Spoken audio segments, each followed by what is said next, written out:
Magandang hapon, update muna tayo sa lagay ng ating panahon ngayong araw ng Linggo, October 22, 2023.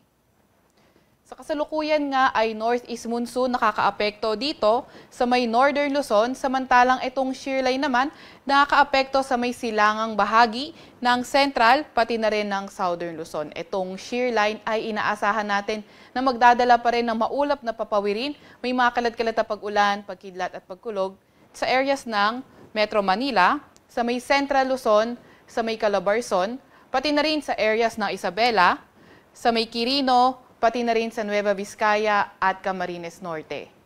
Kaya ingat pa rin sa ating mga kababayan sa mga banta ng pagbaha at pagguho ng lupa. Yung northeast monsoon naman o amihan magdadala ng maulap na papawirin na may mga pag-ulan sa nalalabing bahagi ng Cagayan Valley, pati na rin sa may Cordillera Administrative Region.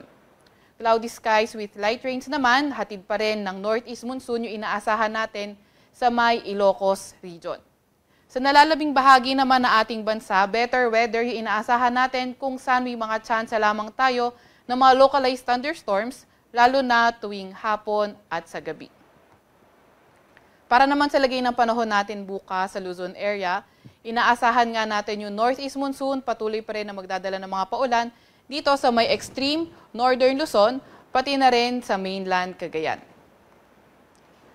Sa area naman dito sa may Cordillera Administrative Region, cloudy skies din yung hatid ng northeast monsoon pero mga light rains naman yung ating inaasahan. Yung ating shear line naman, inaasahan naman natin na magdadala pa rin ng mga paulan dito sa nalalabing bahagi ng Cagayan Valley, dito sa may Metro Manila, sa may Central Luzon, pati na rin sa may area ng Calabarzon, pati na rin kasama na yung buong Bicol Region. Cloudy skies with light rains naman inaasahan natin dito sa may area ng Ilocos Region dahil sa northeast monsoon at sa nalalabing bahagi ng Luzon, partly cloudy to cloudy skies, may mga tsansa pa rin ng mga localized thunderstorms. Agwat ang temperatura sa Metro Manila for tomorrow maglalaro mula 24 to 30 degrees Celsius. Sa Lawag naman ay at Legazpi maglalaro mula 24 to 32 degrees Celsius. Sa Tugigaraw for tomorrow, 22 to 30 degrees Celsius. Sa Baguio ay 16 to 23 degrees Celsius. At sa Tagaytay ay 22 to 27 degrees Celsius. Para sa lagi ng panahon for tomorrow sa may Visayas and Mindanao, inaasahan natin patuloy pa rin yung generally fair weather pero may mga tsansa pa rin tayo ng mga localized thunderstorms lalo na sa tuwing hapon at gabi. Agwat ang temperatura dito sa may Iloilo, Cebu at Tacloban maglalaro mula 26 to 32 degrees Celsius. Sa Davao naman at Zamboanga maglalaro mula 24 to 32 degrees Celsius at sa Cagayan de Oro ay 25 to 32 degrees Celsius. Wala pa rin tayong nakataas na gale warning sa kahit na anong baybayin na ating bansa, pero ingat pa rin sa papalaot dito sa may Northern Luzon area dahil magiging katamtaman hanggang sa maalon yung karagatan sa area na yan. Para naman sa 3-day weather outlook ng mga pangunahing syudad natin, first dito sa Metro Manila, inaasahan natin na hanggang Tuesday patuloy na magdadala ng paulan itong shear line. Pero pagdating naman ng Wednesday at Thursday, improving weather condition na tayo kung saan may mga tsansa lamang tayo na mga may hinang pag-ulan. Sa Baguio naman, pagdating ng Tuesday, cloudy skies pa rin yung inaasahan natin, pero may hinang pag-ulan na lang yung ating inaasahan. And then pagdating ng Wednesday and Thursday, partly cloudy to cloudy skies na tayo, pero may mga tsansa pa nga rin ng mga isolated light rains.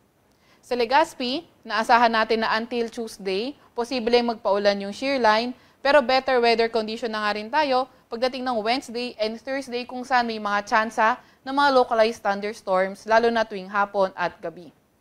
Sa Metro Cebu at Metro Davao, or particularly sa Visayas and Mindanao, inaasahan natin in the next 3 days, Tuesday to Thursday, patuloy pa rin yung better weather condition kung saan may mga tsansa pa rin tayo ng mga localized thunderstorms. Kaya yung ating mga kababayan, nag-iingat pa rin natin sa mga banta ng pagbaha at pagguho ng lupa lalo na sa mga moderate to at times heavy rains. Yung ating Regional Services Division patuloy pa rin maglalabas ng rainfall advisory, thunderstorm advisory o di kaya heavy rainfall warning kung kinakailangan.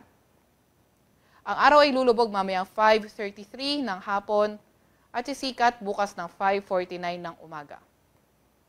Huwag magpapahuli sa update ng Pag-asa. I-follow at i-like ang aming Facebook at Twitter account, DOST_Pag-asa. Mag-subscribe sa aming YouTube channel, DOST-Pag-asa Weather Report. At para sa mas detalyadong impormasyon, bisitahin ang aming website, pag-asa.dost.gov.ph. At yan muna ang latest mula sa Pag-asa Weather Forecasting Center. Veronica C. Torres, nag-ulat.